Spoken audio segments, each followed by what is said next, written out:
terdengar nama saya diteriakkan oleh mereka. Lalu kembali terdengar suara daun bambu yang terinjak. Tapi suaranya sedikit panjang, seperti kaki yang diseret.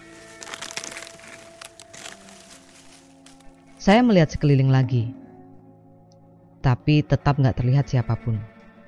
Saya coba panggil nama teman saya. Ismi.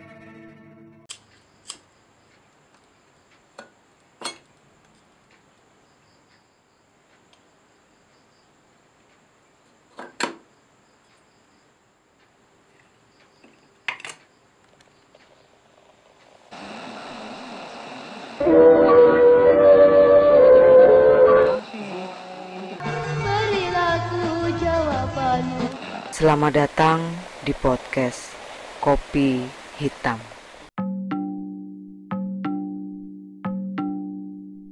Halo para pendengar podcast Kopi Hitam.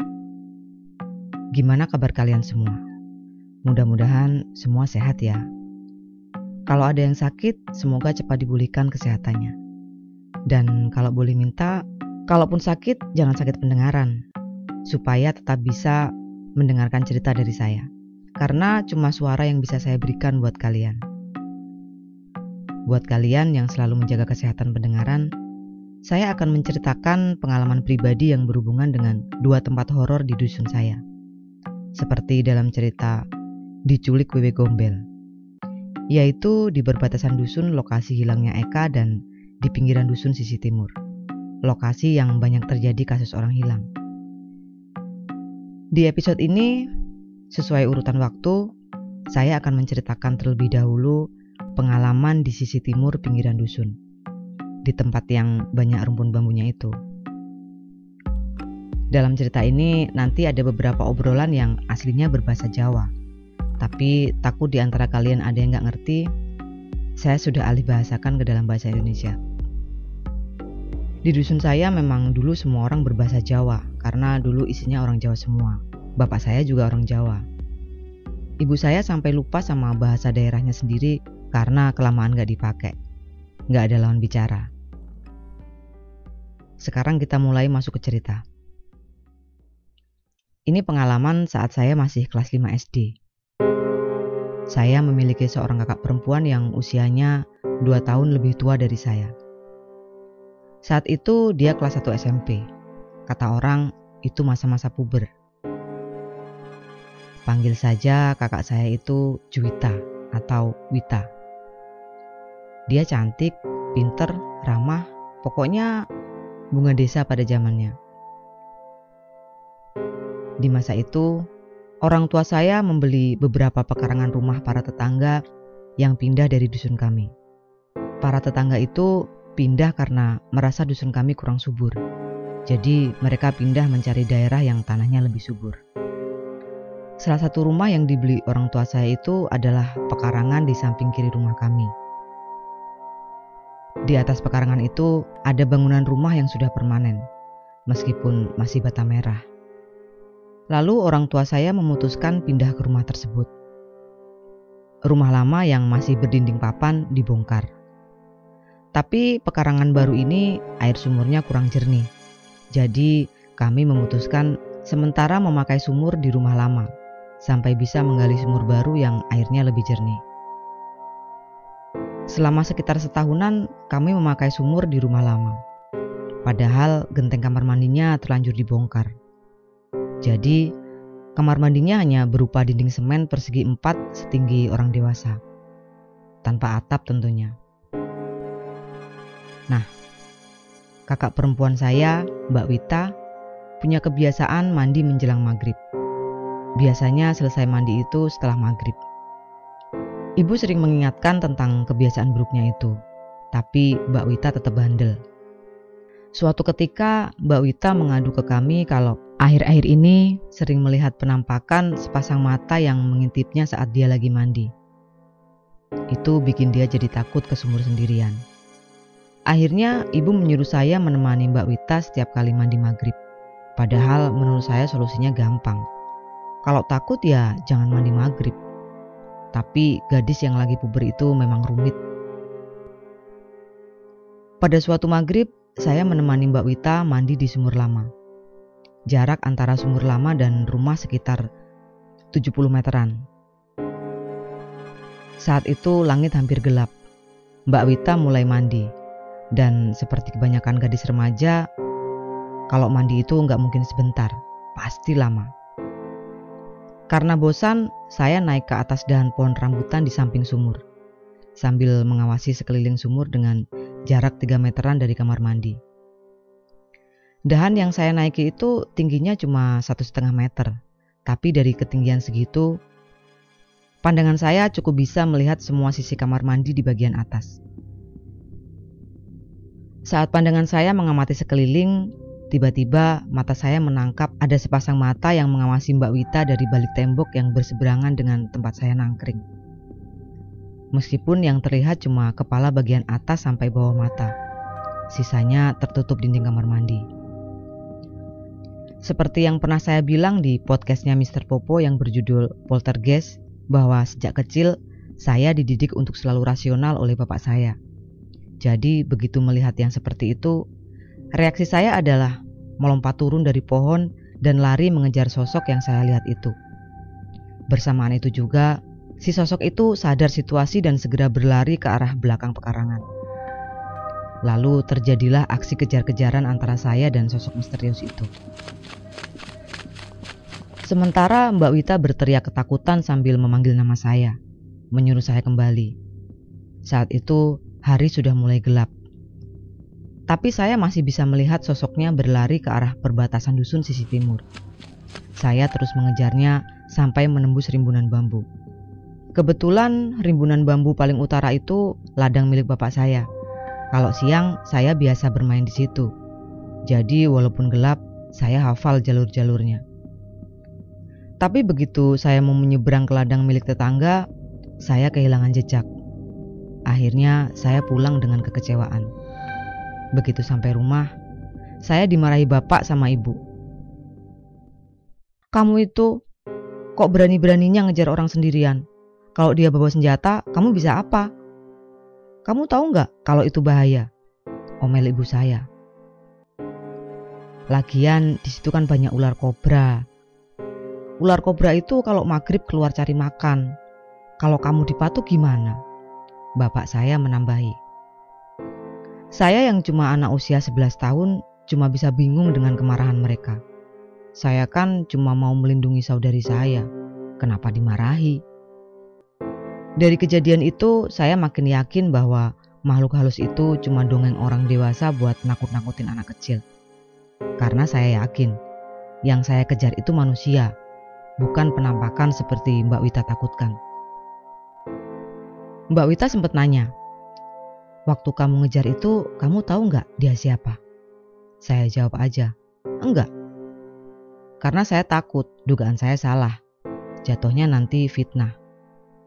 Tapi dari bahu, kaki, dan cara larinya, sepertinya saya kenal dengan pemuda ini. Nggak ada sisi horornya ya? Emang enggak, karena kenapa saya terlebih dulu bercerita soal ini? Karena dari kejadian ini mempengaruhi tindakan saya di kejadian yang kedua yang akan saya ceritakan. Kejadian kedua ini nggak berselang lama dengan kejadian pertama. Saya nggak ingat pastinya. Yang saya ingat, saya juga masih duduk di kelas 5 SD. Kebiasaan kami anak-anak dusun itu kalau terang bulan, kami semua keluar dari rumah. Dari mulai yang balita sampai mbah-mbah. Saat terang bulan itu salah satu momen di mana kami semua bisa bertemu satu sama lain. Biasanya yang keluar terlebih dulu itu para pemuda. Ada kode khusus dari para pemuda buat memanggil kami semua. Kodenya itu berupa suara siulan dengan nada tertentu. Nadanya seperti ini. Nana nana. Tepatnya nggak seperti itu sih, tapi pakai siulan. Jadi kalau malam-malam ada suara siulan dengan nada seperti itu, satu persatu kami keluar rumah. Biasanya kami bermain sesuai kelompok umur. Para pemuda dan pemudi bermain gobak sodor. Anak-anak seusia saya bermain petak umpet atau bentengan. Ibu-ibu dan para balitanya menonton kami bermain sambil ngerumpi. Sementara bapak-bapak mengobrol sambil mengawasi kami. Ya, jatuhnya sama, ngerumpi juga, tapi ngerumpi yang jantan. Suatu malam saat terang bulan, sekitar jam 7, terdengar siulan panggilan dari para pemuda. Sekitar jam setengah 8 malam, suasana di perempatan sudah ramai. Para remaja bermain gobak sodor di perempatan kedua. Sementara kami anak-anak bermain petak umpet di perempatan pertama. Untuk penyebutan perempatan ini sesuai dengan urutan dihitung dari pintu masuk dusun. Sedikit catatan, rumah lama kami ada di perempatan pertama, sementara rumah yang kami tinggali saat itu adalah rumah kedua setelah pintu masuk dusun. Saya sebenarnya nggak suka dengan permainan petak umpet, juga permainan yang lain, karena dasarnya saya nggak suka dengan pertandingan, takut kalah. Tapi melihat teman-teman bermain bersama, rasanya kok sayang melewatkan momen itu. Akhirnya saya tetap ikut bermain. Saat si penjaga tiang mulai berhitung, kami semua berhamburan mencari tempat sembunyi. Teman-teman satu persatu menghilang dalam persembunyiannya masing-masing. Sementara saya masih kebingungan mencari tempat sembunyi. Saya lihat 10 meter di depan saya ada anak perempuan seusia saya yang lagi lari cari tempat sembunyi.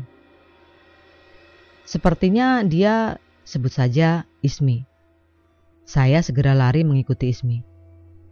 Gak disangka Ismi berlari ke arah rimbunan bambu di pinggiran dusun di sisi timur. Saya pun memutuskan ikut sembunyi di rimbunan bambu tersebut. Padahal jaraknya lumayan jauh dari tempat kami bermain. Sekitar 150 meteran lah. Saat itu saya cuma berpikir gimana caranya cari tempat sembunyi yang paling tersembunyi. Lalu saya mulai masuk ke bawah rimbunan daun bambu, dan dia menunggu dengan posisi jongkok. Saya mulai memasang pendengaran tajam-tajam. Terdengar samar-samar satu persatu teman-teman saya ditemukan. Tiba-tiba dari belakang ada suara daun-daun bambu kering yang terinjak kaki. Dengan deg-degan, saya menoleh ke belakang. Gelap, gak ada siapa-siapa. Syukurlah, saya belum ketahuan. Mungkin itu Ismi. Lalu saya kembali menajamkan pendengaran. Terdengar nama saya diteriakkan oleh mereka. Lalu kembali terdengar suara daun bambu yang terinjak. Tapi suaranya sedikit panjang, seperti kaki yang diseret.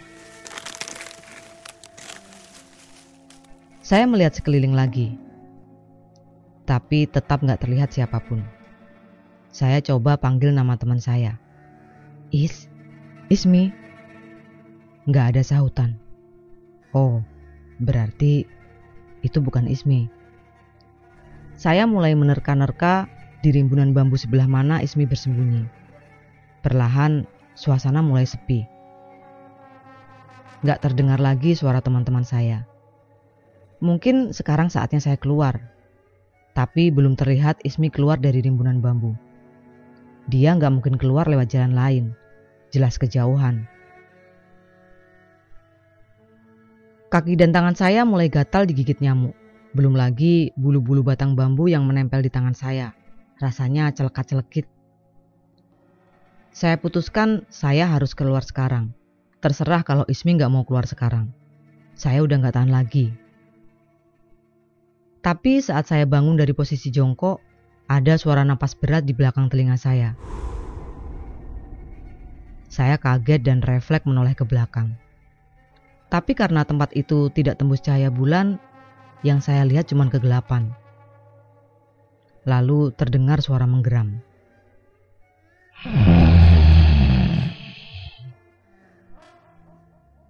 Seperti suara geraman orang dewasa yang bertubuh tinggi dan besar. Saya nggak tahu apakah berat badan itu berbanding lurus dengan beratnya suara. Yang jelas, itu nggak mungkin suara Ismi. Beberapa detik pertama, saya takut. Mati, ini pasti genderuwo. Tapi setelah itu, saya teringat kejadian waktu bersama Mbak Wita. Genderuwo apa?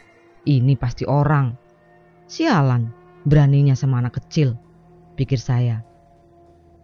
Saya kembali melihat ke sekeliling, tapi percuma. Pemandangan yang terlihat cuma kegelapan. Daun-daun bambu ini terlalu rimbun untuk ditembus cahaya bulan.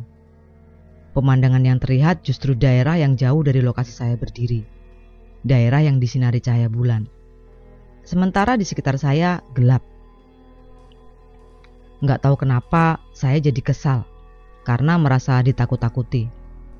Karena kesal, tanpa sadar saya bilang, "Halah." Lalu terdengar suara geraman lagi.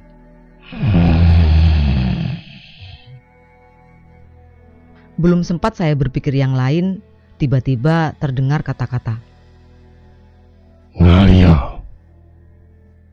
Dengan nada yang membentak, yang artinya pindah atau pergi sana. Saya mulai ketakutan. Pertama, karena saya tetap gak menemukan siapa pemilik suara tersebut. Yang kedua, saya mulai merasa sendirian. Mungkin Ismi udah keluar lewat jalan memutar. Yang ketiga, suara itu makin terdengar menyeramkan. Saya belum sempat bergerak dari tempat saya berdiri. Lalu disusul bentakan yang kedua. "Ngalia." Mungkin karena nyali saya mulai ciut, tanpa sadar saya menjawab pelan. "Iyo." Seperti orang yang ketahuan maling. Selesai menjawab, saya ambil ancang-ancang lalu berlari sekencang mungkin meninggalkan tempat itu. Sampai di perempatan tempat anak-anak main, suasana sepi. Gak ada satu orang pun di situ. Lalu saya berjalan pulang. Sampai di halaman rumah, bapak saya terlihat duduk di bangku kayu di teras rumah. Saya langsung disambut dengan pertanyaan. "Kamu dari mana jam segini baru pulang?" "Dari main di perempatan situ," jawab saya sambil menunjuk arah perempatan. "Main apa? Yang lain udah bubar dari jam 9 tadi kok," sahut ibu dari dalam rumah. Lalu ibu keluar dan mulai mengomel. "Setengah jam lagi kamu gak pulang, bapakmu mau ngumpulin tetangga buat nyari kamu." Dengan polos, saya bertanya lagi. "Emang ini jam berapa?" "Lihat sendiri tuh di dalam," jawab ibu lagi. Tanpa banyak tanya lagi, saya masuk rumah dan melihat jam dinding di atas TV rusak di ruang tamu. Dek, saya kaget. Ternyata jam 11 malam. Perasaan saya sembunyi cuma sebentar. Kok bisa tahu-tahu jam 11? Selama-lamanya saya sembunyi paling 1 jam. Kalau sekarang jam 11, berarti sisa waktu 2,5 jam saya kemana? Lalu bapak menyuruh saya segera masuk kamar dan tidur. Saya juga gak bisa membantah omelan ibu, karena ibu pasti gak percaya. Ya, intinya malam itu saya kena semprot ibu saya. Dan kalimat ancaman ibu saya yang masih saya ingat adalah, "Awas kalau kamu pulang kemalaman lagi, tak kunci dari dalam, biar kamu tidur di luar." Keseraman ancaman ibu mengalahkan keseraman suara geraman di bawah rumpun bambu tadi. Bisa aja ibu ini nakut-nakutin anaknya. Besoknya waktu saya bertemu Ismi, saya tanya, "Kemarin malam kamu keluar lewat mana?" "Ya lewat jalan lah," jawab dia.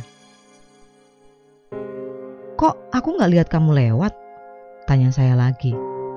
"Emang kamu sembunyi di mana? Sampai 3 kali main kamu gak keluar-keluar," kata Ismi lagi. "Ya di bambu-bambuan deket kamu sembunyi itu," jelas saya. "Jauh amat sembunyinya, kayak orang minggat aja. Aku tuh cuma sembunyi di belakang gardu," kata Ismi lagi. "Hah?" Jawaban Ismi bikin saya berpikir macam-macam. Jadi anak perempuan yang saya ikuti malam itu siapa?